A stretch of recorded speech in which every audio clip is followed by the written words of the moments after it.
السلام علیکم ناظرین، میں ہوں سید ذوالفقار گیلانی اور آپ دیکھ رہے ہیں گیلانی لاگز۔ مسلمانوں اور سکھوں کے تعلقات کا آغاز اس وقت ہوا جب ہندوستان پر حملہ کرنے والے پہلے مغل بادشاہ ظہیر الدین محمد بابر کی گجرانوالہ کے قریب ایمن آباد میں گرو نانک سے ملاقات ہوئی۔ کہا یہ جاتا ہے کہ بابر گرو نانک کے خیالات سے بہت متاثر ہوا اور سکھ تاریخ کے مطابق، اور اس نے بابا گرو نانک جی سے اپنے حق میں دعا کرنے کی درخواست بھی کی۔ بابر کے بعد اکبر آیا۔ اکبر کے دور میں بھی جو تعلقات مسلمانوں اور سکھوں کے تھے وہ بڑے اچھے رہے۔ اکبر نے ایک تحفہ دیا، ایک زمین کا تحفہ دیا سکھوں کو، اور وہاں سکھوں نے اپنا شہر آباد کیا، جسے اب تو امرتسر کہتے ہیں، لیکن اس زمانے میں اسے امبرسر کہا جاتا تھا۔ امبرسر کا مطلب ہوتا ہے خوشبو والی جگہ۔ تو کہتے ہیں کہ وہاں جو ہے وہ یا تو وہاں کا ماحول ایسا تھا، سرسبز شاداب علاقہ تھا، یا اور وہاں ہر وقت خوشبوئیں جلائی جاتی تھی، اس کی وجہ سے اس کا نام رکھا گیا امبرسر، لیکن وہ بعد میں پھر بگڑ کر امرتسر بن گیا۔ تعلقات تب بگڑے جب سکھوں نے خاص طور پر سکھ گرو ارجن دیو جی نے مسلمانوں کے باغیوں کا ساتھ دیا، یا سرکشی کی یا مسلمانوں کے باغیوں کا ساتھ دیا، اور یہ زمانہ تھا اکبر کے بیٹے جہانگیر کا۔ وہاں سے سکھوں اور مسلمانوں میں تفریق پیدا ہوئی، کیونکہ جہانگیر نے اس جرم کی پاداش میں گرو ارجن دیو جی کو سزائے موت دے دی، اور سکھ مسلمانوں کے خلاف ہو گئے۔ لیکن اس کے باوجود سکھ اور مسلمان دونوں مل کر رہتے رہے۔ مغل چلے گئے، اس کے بعد جو ہے سکھ خود آ گئے، ان کی حکومت رہی، اور سکھوں نے مسلمانوں سے پھر گن گن کر بدلے لیے اس ساری کارروائی کے، یا اپنے گرو دیو جی کی، ارجن دیو جی کی سزائے موت کے جو جہانگیر نے سنائی تھی۔ سکھوں نے یہاں تک کیا کہ جہانگیر کا تو وہ کچھ نہیں بگاڑ سکے، لیکن جب وہ برسر اقتدار آئے تو انہوں نے لاہور میں ان تمام مقابر اور مساجد کے قیمتی پتھر تک اتار لیے جو مغلوں نے بنوائی تھیں۔ انہوں نے مغلوں کے مقبرے گنجے کر دیے، اس پر جو قیمتی پتھر لگا ہوا تھا وہ اتار لیا، جو قیمتی نوادرات لگے ہوئے تھے وہ اتار لیے، اور ان پر سفیدی تک کرا دی۔ صرف یہیں پر بس نہیں ہوا، بلکہ مہاراجہ رنجیت سنگھ کے دور میں نور جہاں جو جہانگیر کی چہیتی ملکہ تھی، اس کی جو تابوت تھے، اچھا نور جہاں نے زمین میں دفن ہونا پسند نہیں کیا، اس نے یہ کیا کہ اپنے تابوت اور اپنی بیٹی لاڈلی بیگم کے 2 تابوت تہہ خانے میں لٹکے ہوئے تھے۔ رنجیت سنگھ نے ان تابوتوں کو نکلوایا، اور تابوتوں کو نکلوا کر اس میں جو بچی کچی ہڈیاں تھیں، ہڈیاں بھی کیا ہوں گی، جو مطلب ظاہر ہے جسم تو ختم ہو چکے تھے، ایک عرصہ بیت چکا تھا نور جہاں کی موت کو، اور اس نے ان ہڈیوں کو نکال کر کتوں کے آگے ڈال دیا۔ یہ اس نے انتقام لیا۔ بعد میں جو ہے وہ کچھ لوگ کہتے ہیں کہ تابوت جو خالی تابوت تھے انہیں زمین میں دفن کر دیا گیا، یا کچھ لوگ یہ کہتے ہیں کہ جو ہڈیاں تھیں، جو بچی کچی ہڈیاں تھیں، وہ زمین میں دفن کر دی گئی۔ بہرحال صورتحال جو بھی تھی، سکھوں نے دل بھر کر انتقام لیا۔ اس انتقام سے جی نہیں بھرا تو انہوں نے مساجد بند کر دی، استبل بنا دیے، انہیں مساجد کو تالے لگ گئے، اذانوں پر پابندی لگ گئی، اور یہ سلسلہ اس وقت تک چلتا رہا جب تک انگریز نہیں آ گئے۔ انگریزوں نے آ کر بہت ساری مساجد کو واگزار کیا، مسلمانوں کے حوالے کیا، اور وہاں سے پھر سے اذانوں کی آوازیں آنے لگیں اور نمازیں پڑھی جانے لگیں۔ تحریک آزادی شروع ہو گئی، 1857 کی جنگ آزادی لڑی گئی، اور اس کے بعد جب اپنا 20ویں صدی شروع ہوئی، یعنی 1901 کے بعد، تو یہ تحریک آہستہ آہستہ زور پکڑ گئی۔ یہ طے پا گیا 1946 میں کہ یہ 2 قومی مطلب تقسیم اس کی کر دی جائے، ایک ہندوستان بن جائے اور ایک پاکستان بن جائے۔ یہاں جہاں میں کھڑا ہوں، یہ مسلمان اور سکھ تاریخ کے ساتھ ساتھ یہ جو تقسیم ہند کا جو معاملہ تھا اس میں بھی بڑی اہمیت کا حامل ہے۔ جو قومیں تھیں جنہیں تقسیم ہونا تھا، اس میں ہندوؤں اور مسلمانوں کے علاوہ ایک تیسری قوم سکھ بھی تھی، جو جہانگیر کے دور سے مسلمانوں کی دشمن تھی۔ 1885 24 جون 1885 کو یہاں اس گاؤں ہرنال میں، یہ منرا چکوال سڑک پر کچھ مندرے سے میرا خیال ہے کوئی 10 کلومیٹر کے فاصلے پر ایک گاؤں ہے. اس گاؤں ہرنال میں ایک شخص نے کھتری خاندان میں جنم لیا جس کا نام تھا تارا. لیکن ہندو تھا، ظاہر کھتری ہندو ہوتے ہیں، لیکن اس نے چوہا خالصہ جا کر باقاعدہ سکھ مذہب قبول کیا، یعنی ایکسیپٹ کیا. وہ پیدائشی سکھ نہیں تھا لیکن اس نے سکھ مذہب کو قبول کیا، اور اس کے بعد چونکہ وہ ماسٹر تھا لہذا اس کا نام مشہور ہوا ماسٹر تارا سنگھ. یہ جو اسکول آپ دیکھ رہے ہیں یہ سامنے، یہ ماسٹر تارا سنگھ اس اسکول میں پڑھ کر گیا ہے. اب تو خیر اس کی عمارت بدل گئی، جو ہے وہ اسکول بدل گئے، لیکن ماسٹر تارا سنگھ جو ہے وہ یہاں پڑھتا رہا ہے. اسی گاؤں میں پیدا ہوا ہرنال میں. کہتے ہیں کہ جو ہے وہ قائد اعظم نے جب 1947 سے پہلے مہاراجہ پٹیالہ اور ماسٹر تارا سنگھ کو یہ پیشکش کی کہ ہندوستان میں شامل ہونے کے بجائے وہ پاکستان میں شامل ہو جائے. یہ ملاقات 1946 میں ہوئی مہاراجہ پٹیالہ اور ماسٹر تارا سنگھ. اور قائد اعظم نے جو ہے وہ مثال بھی دی کہ جس طرح مصر میں قبطی عیسائیوں کو مذہبی آزادی حاصل ہے، اس طرح آپ لوگ بھی ہندوستان کے ساتھ ملنے کے بجائے آپ راوی سے جمنا تک کا علاقہ لے لیں، اپنی ریاست بنا لیں اور مطلب مسلمانوں کے ساتھ مل کر رہیں. یہ 1946 کی نہیں، میں معذرت چاہتا ہوں، 1947 کی بات تھی. لیکن ماسٹر تارا سنگھ نے یہ کیا کہ اس کے جواب میں پنجاب اسمبلی لاہور کی سیڑھیوں پر کھڑے ہو کر تلوار لہرائی اور ساتھ یہ کہا کہ پاکستان ہماری لاشوں پر ہی بن سکتا ہے. ہندوؤں نے یہ کہا جاتا ہے کہ ایک سازش کے تحت باقاعدہ پلانٹ کیا تارا سنگھ کو، اسے راغب کیا گیا سکھ تعلیمات کی طرف، اور سکھوں کا جو ہے وہ بہت بڑا لیڈر بنا، پرائمری اسکول کا ٹیچر بنا. امرتسر میں وہ پرائمری اسکول میں پڑھاتا بھی رہا، اس اسکول سے پڑھ کر گیا. اور کچھ لوگ کہتے ہیں کہ اس اسکول میں بھی اس نے پڑھایا ہے، اور جو ہے وہ بعد میں پھر امرتسر میں بھی ٹیچر رہا.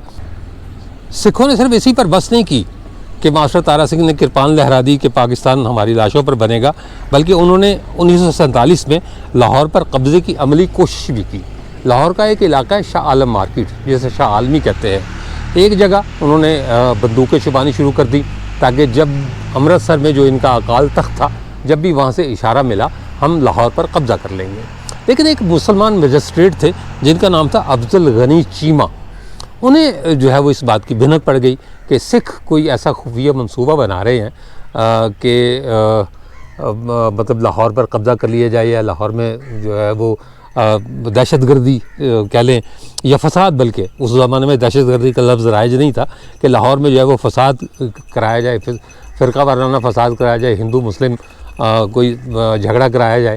لہٰذا وہ جو میجسٹریٹ تھے افضل غنی چیمہ، انہوں نے ایک سکھ سپاہی کو پکڑ کر سب کچھ اگلوا لیا اور بعد میں چھاپا مار کر وہ ساری بندوقیں برآمد کر لیں اور سکھوں کا یہ منصوبہ ناکام بنا دیا کہ وہ کسی نہ کسی طرح لاہور پر قبضہ کر لیں.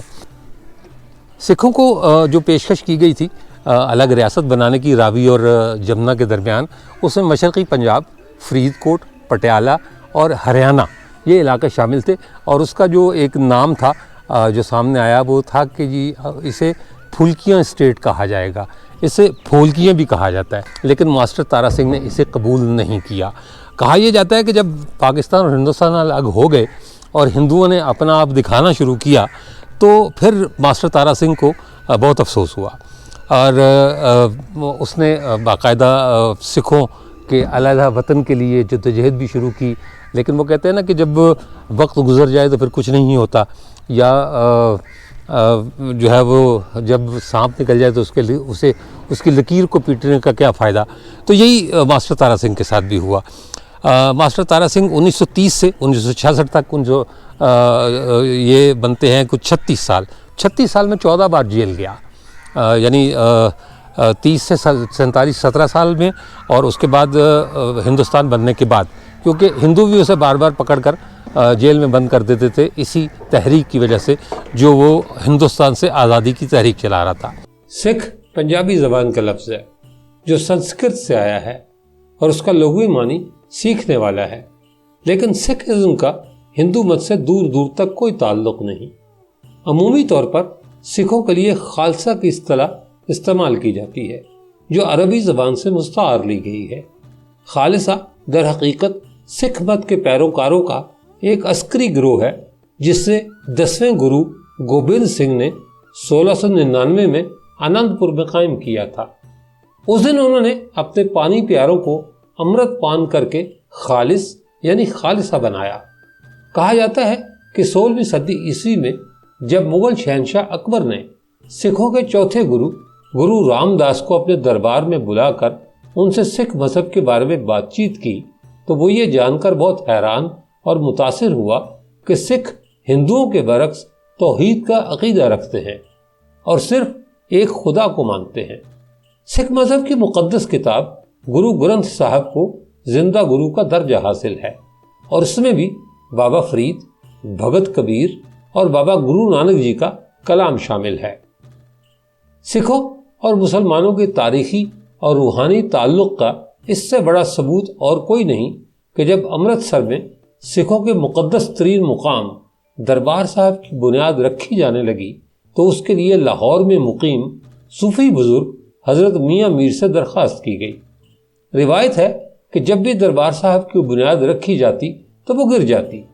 جب 2-3 بار ایسا ہو چکا تو حضرت میاں میر کے دوست اور سکھوں کے گرو ارجن دیو جی نے اس کا ذکر کرتے ہوئے مدد چاہی۔ چنانچہ گرو ارجن دیو جی کی درخواست پر حضرت میاں میر نے اپنے ہاتھوں سے دربار صاحب یعنی گولڈن ٹیمپل کا سنگ بنیاد رکھا۔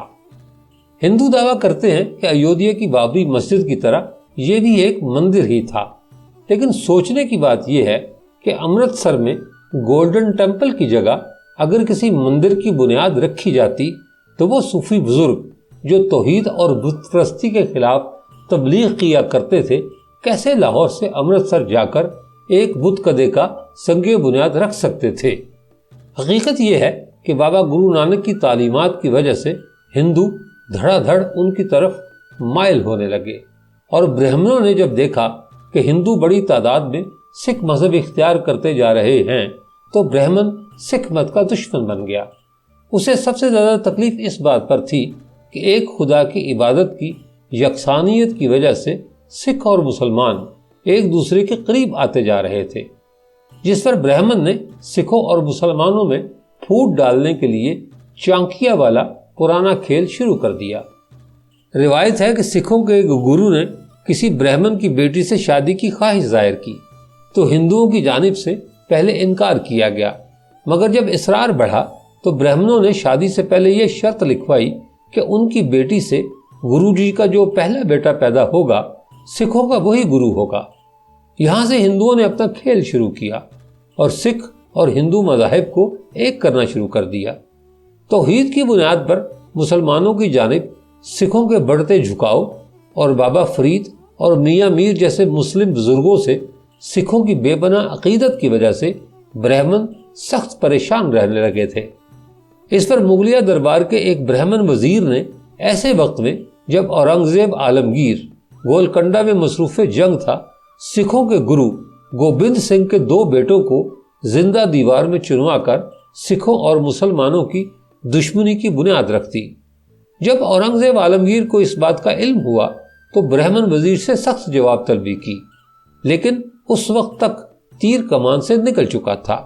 اس سے پہلے جہانگیر کے خلاف بغاوت میں شہزادہ خسرو کا ساتھ دینے پر 5ویں گرو ارجن دیو شہنشاہ جہانگیر کے عتاب کا نشانہ بن چکے تھے، لہذا برہمنوں کے اکسانے پر سکھوں اور مسلمانوں کے درمیان نفرت اور دشمنی کی بنیاد جڑ پکڑ گئی۔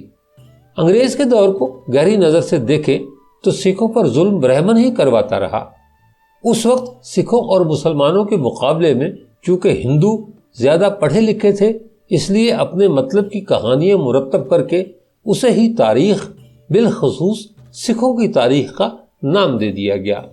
برہمن کے دل میں سکھوں سے نفرت کس طرح کوٹ کوٹ کر بھری ہوئی تھی اس کا اندازہ اس واقعے سے کیجئے کہ 1740 میں لاہور میں مغل گورنر کے ایک برہمن مشیر نے سکھوں کی تذلیل کے لیے ایک ہندو شودر ناسا رانگڑ کو امرتسر کا کمانڈر بنا کر اس کا دفتر دربار صاحب میں قائم کرا دیا، جو گولڈن ٹیمپل کی مسلسل بے حرمتی کرتا رہا۔ تاریخ گواہ ہے کہ بدبخت ناسا رانگڑ کو سکھوں اور مسلمانوں دونوں نے باہم مل کر جہنم رسید کیا۔ نئی دہلی سرکار آج بھی کسی سکھ کو ترقی دینے لگے تو پہلے انٹیلیجنس ایجنسیوں کے ریکارڈ سے دیکھا جاتا ہے کہ اس کی دادی یا نانی کے نام کے ساتھ کور لکھا جاتا تھا یا دیوی۔ دیوی کے نام سے پہچانے جانے والے سکھ اسی برہمن زادی کی نسل سے ہیں جس کی سکھوں کے گرو سے شادی ہوئی تھی۔ کہتے ہیں کہ 2012 سے 2014 تک بھارت کے آرمی چیف رہنے والے جنرل بکرم سنگھ کی خفیہ فائل پر بھی اس بات کو اہمیت دی گئی تھی کہ یہ کسی کور کا نہیں بلکہ دیوی کا بیٹا ہے۔ جنرل بکرم سنگھ اقوام متحدہ کے ایک ملٹی نیشنل امن مشن پر جب کانگو میں جنرل آفیسر کمانڈنگ تھے تو پاکستان کے سابق army chief general Qamar Javed Bajwa brigadier کی حیثیت سے ان کی ماتحتی میں کام کر چکے ہیں۔ منیر احمد منیر کی مارکا خیز کتاب مٹتا ہوا لاہور میں پاک فوج کے ایک ریٹائرڈ کرنل محمد سلیم ملک کا ایک انٹرویو شامل ہے، جس میں بتایا گیا ہے کہ کس طرح سکھوں نے ہندوؤں کے بھڑکانے پر کئی ایسے علاقوں پر زبردستی قبضہ کر لیا جو پاکستان کے حصے میں آئے تھے۔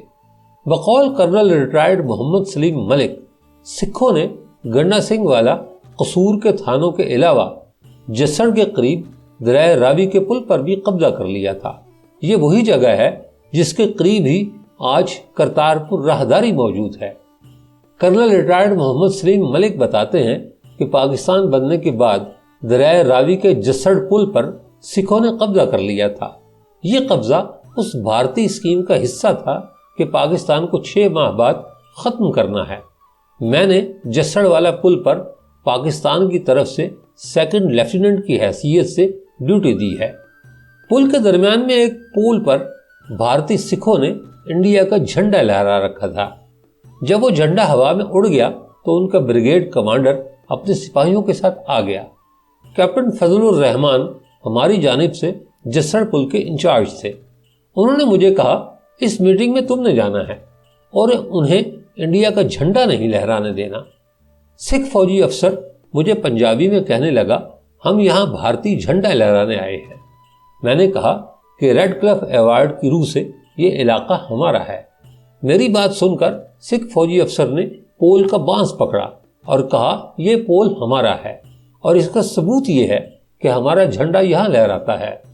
میں نے اسے بتایا دیکھو وہ 2 LMG گنز لگی ہیں، اگر تم نے یہاں انڈیا کا جھنڈا لہرانے کی کوشش کی تو میں نے گنرز کو حکم دے رکھا ہے کہ جھنڈا لہرانے کی صورت میں آپ میں سے کوئی بچ کر نہ جائے، خواہ ہم بھی مارے جائیں۔ پھر میں نے کہا سردار جی ہم 3 ہیں اور آپ 27۔ وہ کچھ نہیں بولا اور چپ چاپ وہاں سے چلا گیا۔ یہ پس منظر بیان کرنے کا مقصد صرف یہ ہے کہ سکھ بھائیوں کو بتایا جا سکے کہ کس طرح امرتسر کے ایک ہندو پرائمری اسکول کے استاد ماسٹر تارا سنگھ کو چوا خالصہ میں سکھ بنوا کر سکھوں کا لیڈر بنا دیا گیا، اور اسی نے کانگریس کے کہنے پر نہ صرف سکھوں کے الگ وطن کی تجویز کو ناکام بنا دیا بلکہ پورے پنجاب میں ہجرت کے دوران لاکھوں انسانوں کو ایک دوسرے کے ہاتھوں قتل کرا دیا۔ انڈین نیشنل کانگریس نے 1920 میں اعلان کیا تھا کہ آزادی کے بعد زبان کی بنیاد پر ریاستیں قائم کی جائیں گی، اور یہ وعدہ 1928 کی موتی لال نہرو رپورٹ میں بھی شامل تھا۔ 1947 میں سکھوں کو برہمن نے مسلمانوں کے خلاف بھڑکا کر اپنے مقصد کے لیے استعمال کیا۔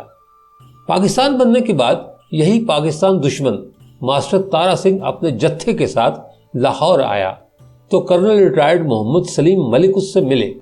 اس ملاقات کا تاریخی احوال کرنل صاحب یوں سناتے ہیں، ماسٹر تارا سنگھ نے مجھے مخاطب کرتے ہوئے کہا مجھے افسوس ہے کہ میں نے اپنی قوم یعنی سکھوں کو خراب کیا۔ میں تو یہاں آیا ہوں کہ دیکھوں جناح صاحب کا ہر چوک میں بت بنا ہوگا کہ انہوں نے اتنا بڑا کام کیا ہے مسلمانوں کے لیے۔